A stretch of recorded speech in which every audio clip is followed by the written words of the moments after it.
welcome back. So today we are going to be making Chewy molasses spice cookies.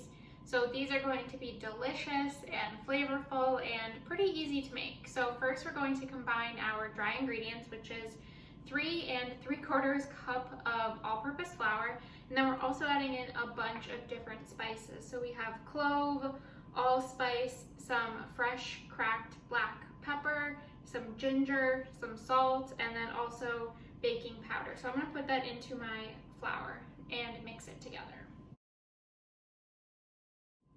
Now that the holidays are over, I am finding myself still reaching for some of those traditional holiday flavors like molasses and ginger.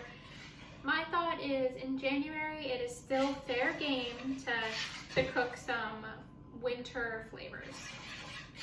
But once your flour is all mixed together, you're actually just going to leave this off to the side, and then what we're going to do is we're going to cream together the butter and then also some brown sugar. What's interesting about this one is you want to melt your butter and then let it come to room temperature. You don't want it to be hot while it's in your stand mixer. So I put mine in the microwave and then I stuck mine in the freezer to speed up this process. So I'm just re-stirring it to make sure it's not cooling off too much. So I'm going to stick this in my stand mixer with some sugar. I'm actually going to do this over here so you guys can see. So it is 1.5 sticks of butter, and then it is 1.5 cups of packed brown sugar. I'm going to put this on my stand mixer with a paddle attachment, and I'm going to cream it together until it is smooth and a light, fluffy mixture. Okay, so I let my butter sugar mixture go a little longer than the recipe instructs. So I had it going for maybe about 3 minutes because I think it makes cookies come out better if the sugar is very light and fluffy with the butter from the beginning. So I let it go on there for about 3 minutes. Now what I'm going to do is add 1 egg in at a time while it is mixing. Next I'm going to add in the vanilla extract and the apple cider vinegar. So it is 2 teaspoons of each, and I'm going to put it in my mixture until it is fully combined. We are almost finished combining in the wet ingredients. Lastly, I'm going to add in 1/2 cup of molasses. So I just kept this right in the measuring cup because I don't want it to make a mess, but in the stand mixer it goes. Alright, I just wanted to show you guys the color. It is this beautiful caramel color, and so what I'm going to do is slowly add in the flour little by little and then keep mixing it on the stand mixer but on a low speed. So I'm probably going to put in 1/5 of it at a time, and then ultimately the dough will be a sticky consistency. So I don't know if I love the smell of molasses. The dough smells a little wonky. I don't know why I keep putting things up there, but it's just so soft way. So the dough looks great. It is this beautiful color. It is super sticky.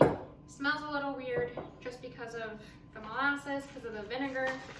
But now what I'm going to do is pour some turbinado sugar into my bowl and roll the dough into the sugar and then onto my tray.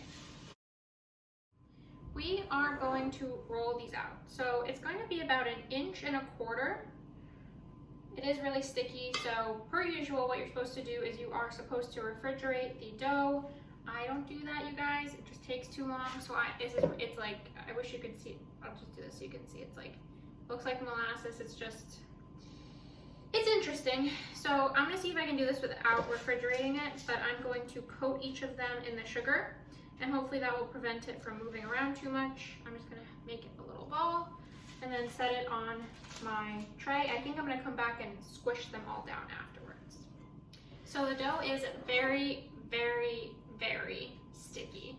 So I could only roll out about 12 without needing to refrigerate the rest. So what I'm gonna do is I'm gonna stick these into the oven. The oven's at 350, and I'm gonna put them in there for about, I believe it's 13 to 15 minutes, but I'll double check before I set my timer. But I did space them out pretty far because they will spread just due to the way the dough is. But in the oven they go.